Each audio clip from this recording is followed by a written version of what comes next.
You might be kissing Santa Claus. Hang on just a second now. What? Me kissing Santa Claus. You don't know that song? I got an itch right on the edge of my nose. Own bit on Twitter. Ladybeard picks nose on camera. No. Hashtag shameless. No. No. Happy New Year, podcast kittens. It's Kathy Cat. Hi, Ladybeard, coming at you with a year beginning installment of Cat with Beard. Happy New Year. Good to see you, bro. Yes, it's good to be back. It's lovely to be back. Hope you enjoyed the festive season. After all that festivityness, there is something that we all have to be honest with, and that's the season to gain a little bit of the pounds. Everyone's festively plump. Everyone loosened the belt. Everyone enjoyed one too many plum puddings, etc. Plum puddings and whatever floats your Christmas boat or your New Year's boat. Very conservative choice of delicious thing to indulge in, isn't it? I don't even know what a plum pudding is. Nor do I. Delightful. I just made it up. But look, it's, I didn't say mocha chocolate caramel glaze. I made up a plum pudding. I imagine this, the old school children I put in my thumb and I pulled out a plum, That's what I'm talking about. You totally lost me. But the good thing is that we're going to talk about today how we're going to shed those pounds again. It's going to go for you New Year's resolution, how to start the new year in the best way possible, how to shed those pounds with Ladybeard's advice. And we're also going to talk about, it's the same thing in Japan. It's called shogatsu fudori, I think, if I got that right, or shogatsu butori.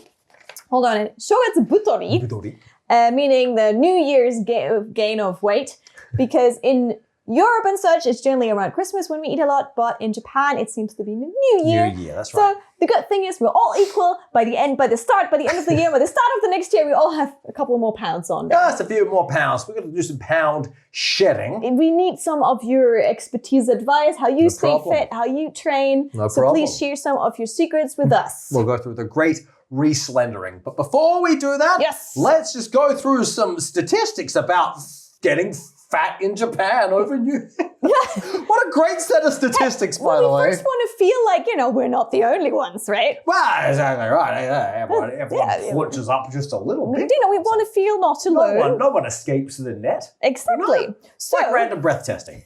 Exactly. So, after the New Year's holiday, many people in Japan suffer from New Year's weight gain. True. Or in the West, you guys, is probably from Christmas weight gain.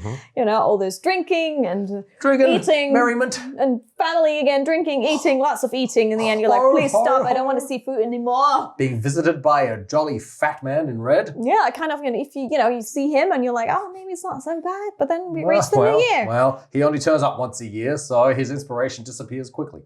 Exactly.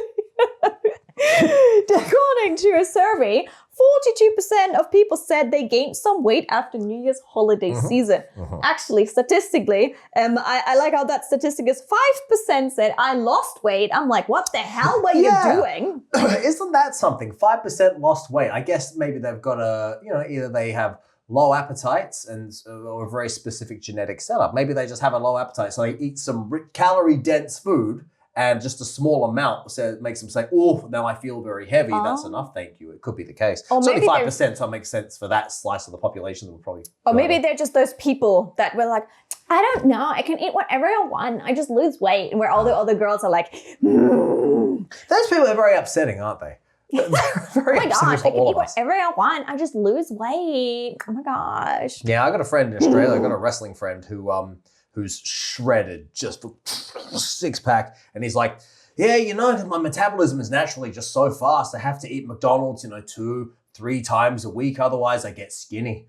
I'm like, all right. You know what? All right, look, listen.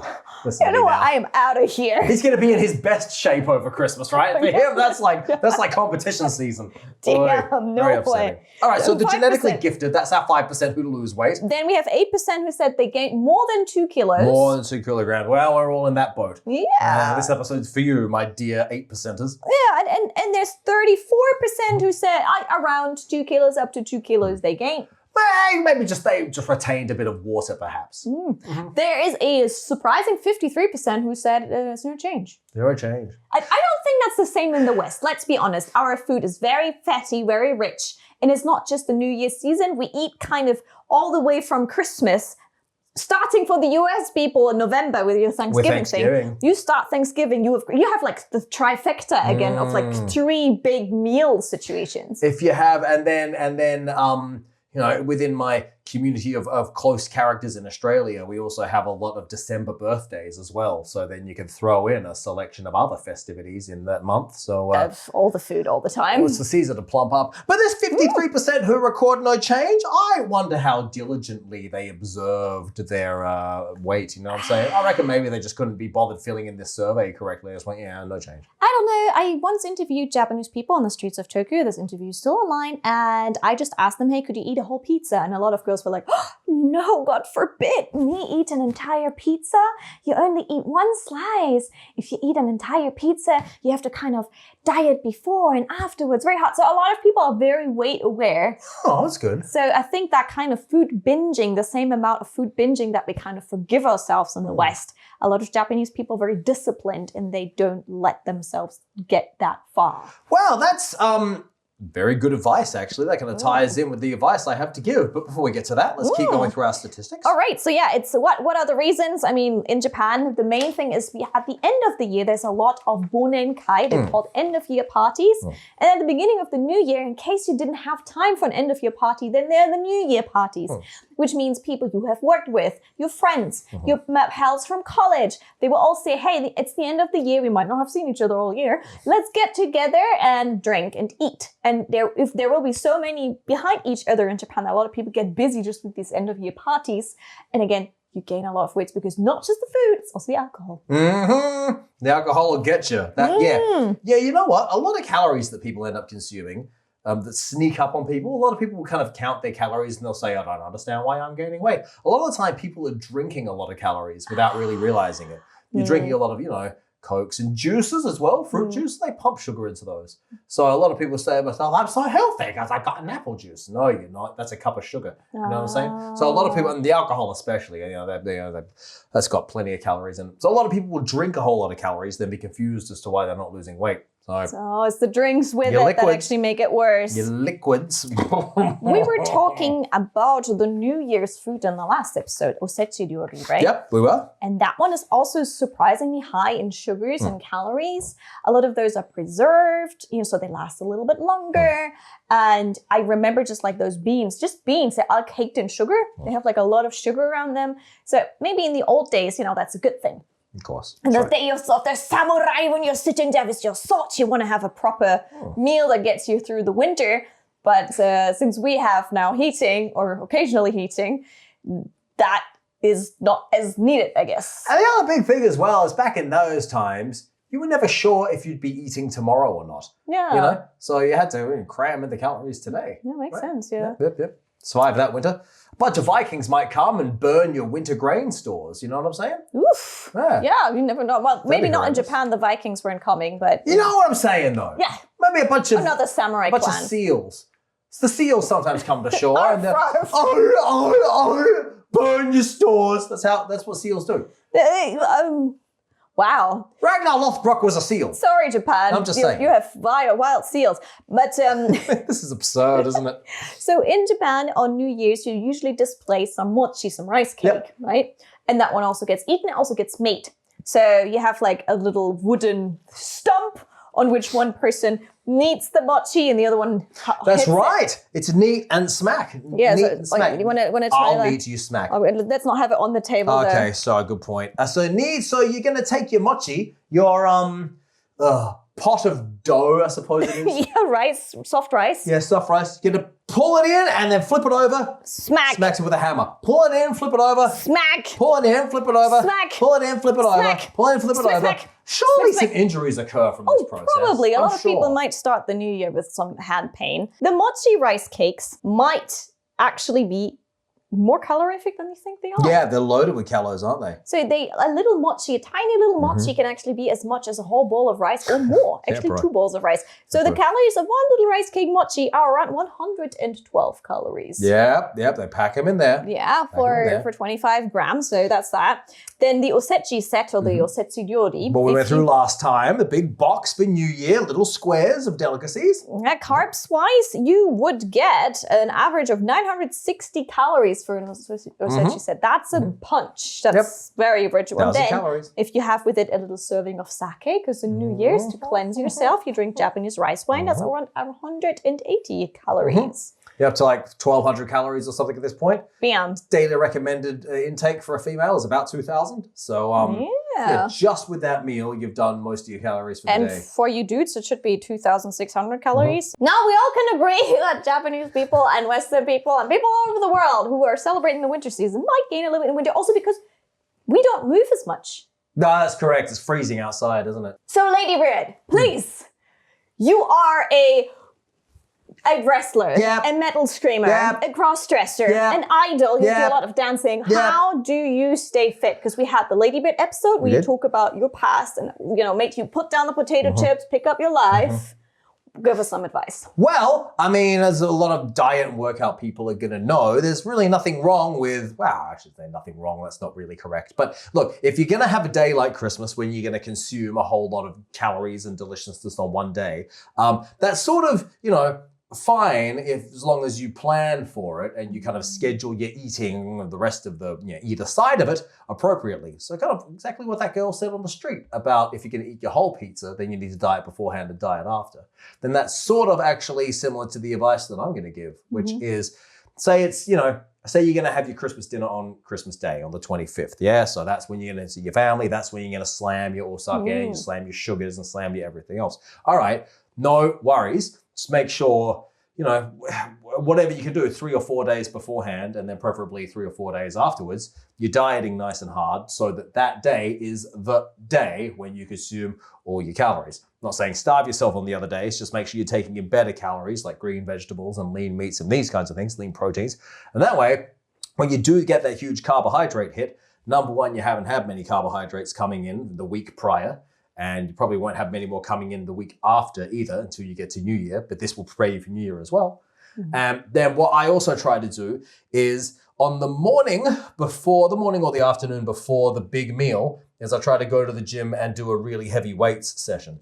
Because if you go in and you do something like your legs or you do deadlifts or bench press or something that's a big compound movement that uses a lot of different muscles, then that's kind of when, after doing that, that's when it's appropriate to now slam your body with sugars, because that's when your muscles need replenishment, and that's when those sugars are going to be somewhat useful. So, the other strategy would be to do your workout after your big Christmas dinner, because then you have all the sugar in your blood, so you can get in there and you pump it out, right? But the problem with that is you're probably going to be all lethargic, and you're probably going to want to sit around the fire talking with, Auntie Gwen about your plans for next year and so forth.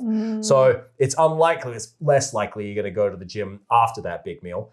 So my advice, unless it's lunchtime, I guess, but my advice is get into the gym before you have your big meal, do heavy weights, and that way when you have that sugar dump, now you're replenishing your body. And that's how it's going to be, the most useful that it can be. That way you get to enjoy the big meal guilt-free.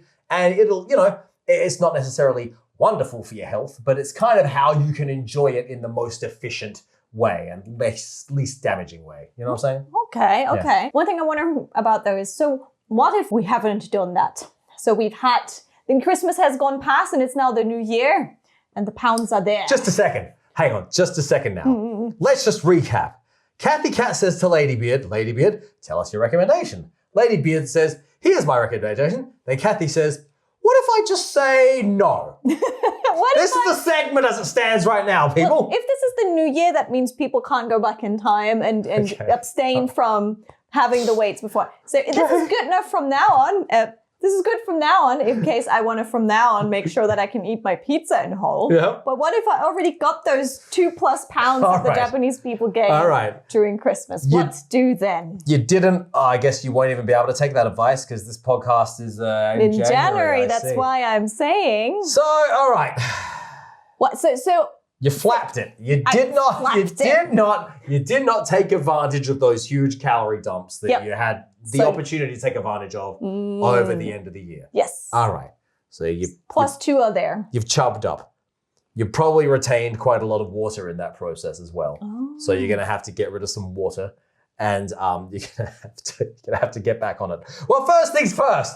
Listen, if we're going to have any serious conversation about losing the weight, I expect that you're working out on one level or another. This is why I say get to the gym and do heavy weights. But I'm sure a lot of people will go, yes, but I don't lift heavy weights. And I say, well, what do you do? Well, I like to sit.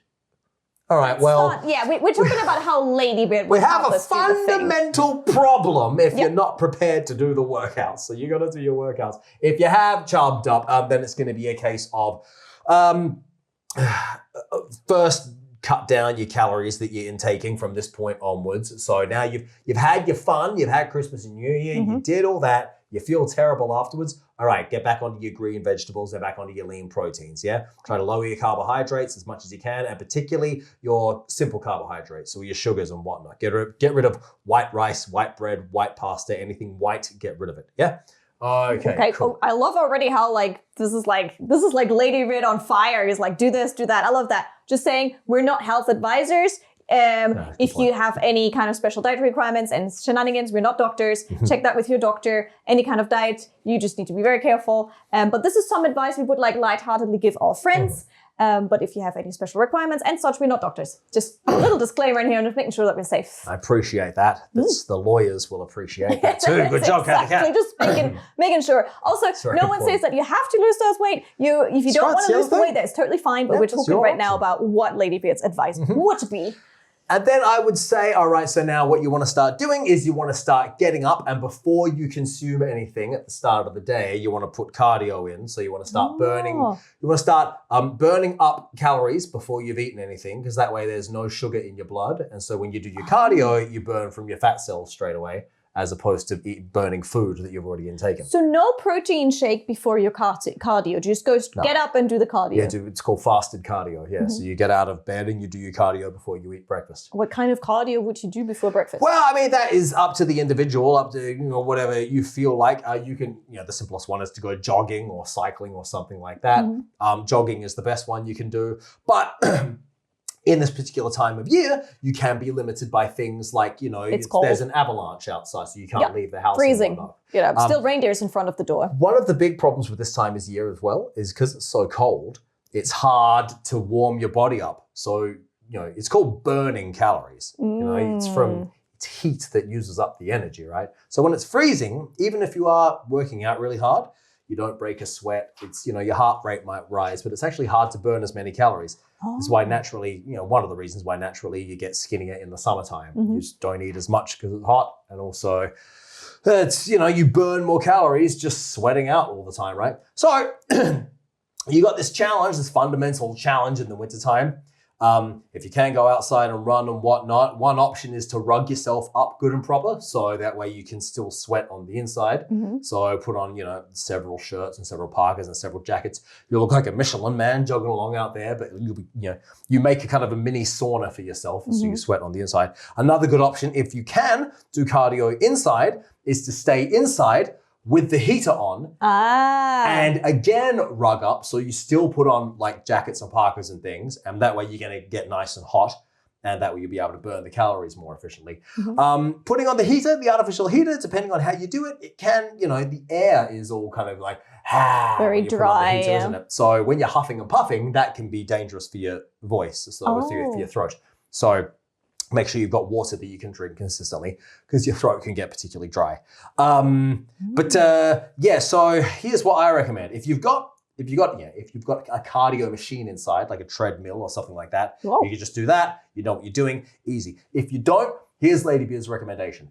Get yourself a box or a step ladder, or if your house has a staircase, you could do that. This is very good for everyone who just needs entry level to this whole process. If you're already trained, you know what you're doing. I think I'm entry level. I'm listening attentively right now. You're gonna get some kind of step, decent height step. You want, halfway up your shin level step.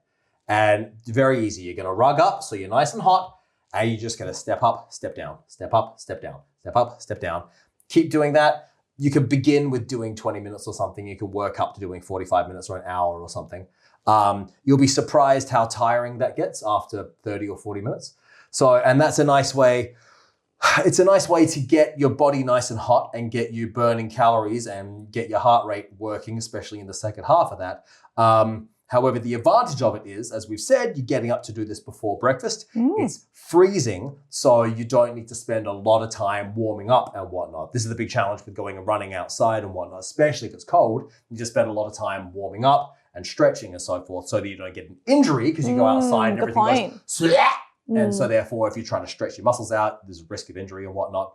So if you can stay inside where it's nice and warm and just do this kind of simple cardio, does not require a big warm up, does not require a big cool down on either side. Just stretch really quickly, do your calves and maybe your hamstrings or your glutes and whatnot, and then you can get on it. That way as well, if you have work or something, so you don't have you can't faff around, you can get up with just a little bit of time either side of your allocated cardio time. You can get up and, whilst the sleep is still in your eyes, you can put on your parka and you can get stepping while you're still half asleep. And that way it's very efficient. You're not going to need a big warm up. You're probably not going to need a big cool down on the other side of it. Make sure you stay hydrated. Hydrate before you do this and hydrate throughout and hydrate afterwards. It's very important. But that's Ladybeard's recommendation. That's what I started doing during COVID when we were not allowed to go outside. Yeah. I had the ladder to my loft and I was like, all right, well, I'll use the ladder as an improvised stepping machine.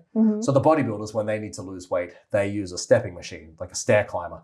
So it simulates you climbing stairs all the time. So this way, yours have the down step, so it's not as efficient as a machine. Oh, okay. Because you go up then down. With the machine, you just keep going up the whole time. You have like the one that has like your arms attached. Yeah, There's got that the as well, cheap, simple ones that are just literally just a set of steps. I used to have those in my university. Yeah, but it's my experience. They don't really burn many calories. I think if you're, if you're in your twilight years, something like that is potentially appropriate. But if you're healthy and you're mobile, I recommend a step that's about halfway up your shin or so. Because that way it's actually a step and you're actually working to get up the step. You know what I'm saying? Yeah. If you have a stair climbing machine, then that's even better. Well, then you're already you know what you're doing if you have a stair climbing machine. Yeah. But if you don't, get a step and just step up, step down, step up, step up. If you have a staircase in your house, I find it you go 2 steps. So up, up, down, down, up, down, down. Because those steps tend to be short, Yeah. Okay, so I got up in the morning. So I got up in the morning. And hold something with your hand while you do it. Because otherwise, if you're not coordinated, you go, and you're going to fall down a flight of stairs. Sorry, what were you saying? All right, so I get up. Before I do anything else, I have a glass of water and I do start stepping. I step for like 20 minutes as a beginner. Step for 20 minutes, have some water, and then what? When I have a shower, you stinky, sweaty person. Well, then, yes, that. Yeah. And then after the shower, when do I get to eat? Well, then now you've done your cardio, you've done your fasted cardio. So now you can eat your breakfast and just try and stay off the carbohydrates as much as you can. Try to consume lean proteins and so forth and green vegetables. Try to do that throughout the day as much as you can. And I'd recommend trying to do, depending on what you can handle, 2 or 3 days at least of trying to be disciplined with that diet and maintain it before you do another big party day. Okay. So, and sorry, just before we continue. And of course, everyone who already works out, already diets, you already know that you can go longer than that if you've already developed yourself. So I don't want people to be on this thing being like, Ladybeard's advice is terrible. He says only diet for 2 days and then you're going to have a cheat day. Ladybeard doesn't know what he's talking about. I'm a person on the internet with an opinion. You know what I'm saying? I like the easy version. Like, I like the idea of having that, like, for example, the cardio before you actually have the protein shake. That's interesting to me. So say I have the cardio, I have the protein shake, the shower, and then for lunch I try something green, maybe a steak with some asparagus. That's a perfect meal. Yeah. Yep. Don't put a whole lot of dressing on there because they pump those dressings full of sugar. So if you're going to season it with something, use kind of like, pepper, dry spices, things like that, because they haven't had a whole lot of sugar and oil dumped into them. Right, good. I'll have that for lunch, and then for dinner, again, I have maybe a chicken breast with some cauliflower. That's perfect. Or broccoli is also good. Breakfast time, you can go eggs. Eggs are very good. And if you really want to, be more aggressive about it, you can eat fewer of the yolks. You know what I'm saying? Oh wow, that's very aggressive. You probably don't need to. At this level that we're talking about here. You probably don't need to. You can have 2 eggs with the whole frickin' egg, as long as you don't cook it in a whole lot of oil. What about snacks? Almonds and things like that. Almonds. Natural almonds are the best almonds, but natural almonds are really hard to eat because it's like chewing a piece of wood. Yeah. So therefore, dry roasted almonds are fine if you can't handle the natural. Try to get them without a whole lot of salt and oil and sugar and nonsense thrown in there. Try to get them just plain if you can. Okay. Oh. What if I feel like, wow, that's not really hitting it? I want one of those chocolatey protein shakes. Which recently in the evening I get cravings. All right. Would that be an option? That's fine. Just read the back of the packet and try to get one that doesn't have a whole lot of sugar in there. And what a lot of the time, if it does not have a whole lot of sugar, they'll compensate in taste by putting a whole lot of fat in there. Oh. More fat is better than more sugar, but ideally you want to get one that's low in fat and low in sugar. And there's plenty of those. They exist. So just try to get one of those and then, yeah, you can supplement with them. Okay. So say for a week, I do 20 minutes of cardio in the morning and have what you have said and then have maybe a cheat day on a Sunday. Yeah, I mean, look, yeah. I mean, for beginners, I would recommend either 2 or 3 days on, then 1 day off. Because if you try to go too hard, too fast, it'll be horrible and you'll go, screw this, I'm just never going to diet again. That's how people quit it. They're like, I want to work out every day, a New Year resolution. It never goes anywhere. Bad plan. So yeah, if you have, sorry. So 3 days or 2, say super basic for someone like me who keeps hurting herself and injuring herself every time she does exercise. 2 days of exercise, then 2 days break or like 1 day break? I mean, I would go, well, look, it's my opinion, and everyone's will be different on this. It's my opinion that the dieting is the hard part, right? Okay. Because with the exercise, it's just a case of, especially something as simple as just stepping up on a thing of stairs, all you're going to do is just get out of bed and just do it, you know? Listen to something at the same time. That way it becomes an anime. Watch Cat with Beard. And now it becomes an enjoyable experience for you, you know? So I think that exercise is actually far easier. The dieting is what's difficult. Because anytime you eat out, they cover your food in all kinds of yummy nonsense, you know? It's hard to, So I would recommend going 2 days, being disciplined with your dieting and your exercise too, preferably. Then on your 3rd day, chill out and have your cheat day. Then do another 2 days and then 1. That way you've only got to be disciplined for 2 days. That's it. That's all right. I think that's something that's easier to continue then. It's only 48 hours, so it's relatively easy to fight through. And if that's too much, then just go 1, 1, 1, 1. Like if okay. Yeah. Just 1, 1, 1, 1, 1. 1 good day, 1 bad day. Okay, that sounds more doable. Yeah, but 1, 1 is, you're really getting to really beginner and having trouble with this kind of level, And then 2, 1 really should be fine for most people who are in normal health and So just like take it as you can when you can. Don't overdo it. If you find it's like too much for you, too stressful, just go lower on it. Like also see how you feel about it.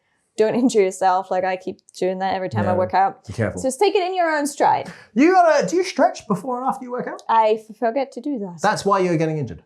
Got to stretch and warm up. Do very light exercise to warm up and stretch before you do any difficult training. Okay. That's why. Okay, that's okay. I'll try that. Joey from the Trash Taste, they did an episode where they rode a bunch of bikes around Japan. And I'm pretty sure they didn't warm up beforehand because the whole time he's just complaining about how much his buttocks hurt. And I'm like, well, yeah, you should have stretched those. But I reckon he didn't. So it's all about the right stretches. Yeah, I mean, if you're going to, ride a bike for 6 hours, you don't want to get on that totally cold and unprepared, That's like going and doing the JLPT when you just, flick through your kanji book the night before. Then, it's not going to work out. All right, stretching, guys, stretching. Good. That's some good advice. Anything else you want to give people on the way for the New Year's resolution, get fit with Ladybeard? Stretch and warm up beforehand, afterwards. Do some light exercise to warm down and stretch again after your workout. And then here's something you do as well. If your muscles tend to get, if they tend to, seize up and whatnot afterwards, be very stiff afterwards, you can have hot baths and hot showers afterwards. And particularly what I recommend, a lot of people get tight in the hamstrings, in the back of the leg. What I have always done for maintenance of flexibility is if you have a shower that has one of those shower heads that comes off the wall, you take that and you have a hot shower, and what you do is you stretch in the shower. So you get into your stretch position, you run hot water on the muscle, and so the heat will lengthen out the muscle naturally, and then you can stretch it whilst it's lengthened out. So that's a good way to deal with it as well. One of the big problems, because it's cold, everything goes for the entire 6 months period, No, fair enough. So stretch before you exercise, stretch after you exercise. Yep. 20 minutes of cardio in the morning. Yep. And then if you want to up it after 20 minutes of cardio in the morning, what would be like, when would I lift my pet bottles up? Well, okay, so Put my pet bottles up. So for real beginners, I would say start trying to stretch out that cardio time. So try to get up to 30 or 45 minutes. That's first things first. Then if you're going to do weights with your pet bottles, you can either keep doing them in the morning, so you can do your cardio first and then do your weights. Or if you prefer, you can do your weights first and then do your cardio. It's really, at this level, it's up to you. Or if you want to separate them, if you want to separate them and do something different, then you could do the first day you do your cardio in the morning and the next day you lift your weights in the morning, again, warm up. Or just do them at nighttime if you want to have them totally separate. That way it gives a bit more variation and variety in your schedule, and that could keep you enthusiastic. Okay. I'm gonna try. Tell me about these pet bottles. You fill bottles with water and you use them as dumbbells? Just use them as dumbbells because I always like, well, am I going to tie the dumbbell away if I'm not using it? So. Do you do other things like, do you do crunches and squats and that kind of thing as well? I do radio taiso. Oh, do you really? Okay, that's good. Radio taiso is good. You do it with pet bottles? I should do that, I guess. I haven't done that with. I mean, that'll make it harder because that's like having small dumbbells while you do it. Yeah. But for you, make sure you get nice and light pet bottles to begin with. Because especially with straight arm movements can be, dangerous for your smaller muscle groups. Oh, okay. Yeah. In your joints. Yeah. Do any kind of exercise within your range. And I'm going to explain what radio taiso is in the next episode because I'm going to take away the next episode. Checkmate! Cathy Cat reclaims her crown after her Machiavellian disposal of Beard so she can take over the podcast. Cathy Cat is coming back to give you her opinions like a person on the internet. Yes, next episode is going to be about healthy habits. I'm very much into healthy habits recently, so we're going to check that one out next. Let us know in the comments down below which of the tips and advice from Ladybeard you found great and helpful and what you want to try, and maybe you have some New Year's resolutions you would like to share with us. So pop that down on the podcast YouTube page. And you know what, Gym Bros, bring your criticism. I can't wait to read all the Gym Bros criticism. Ladybeard's moron. He doesn't know how to do cardio. It's fat and stupid. I can't wait. I learned a lot by talking with people who work out that everyone kind of has a completely different routine and a completely different rules. Yeah. But the most important is no matter what you do, be consistent about it. Pretty much, that's exactly right. And stay safe. See what works with your body. Everyone's different. And as we should probably say for the sake of the lawyers, consult your doctor before you undergo any fitness program. This is not actual advice. We're not experts. Ladybeard's some fellow in a skirt. Exactly. You got it, guys. You know what we mean. Right. Stay safe out there. Good luck with your New Year's resolution.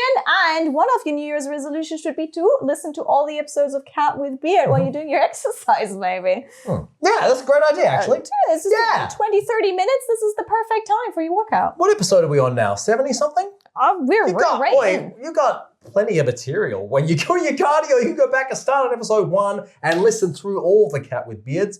And then you can have another opinionated comment about how our presentation has changed over the past 70 episodes. Exactly. Do you know what? Can I mention something? What? Since it is the start of the year and everyone's new beginnings and so forth. New start. It turns out that people who start podcasts, I think it's 90% of people who start podcasts will not get past episode 3.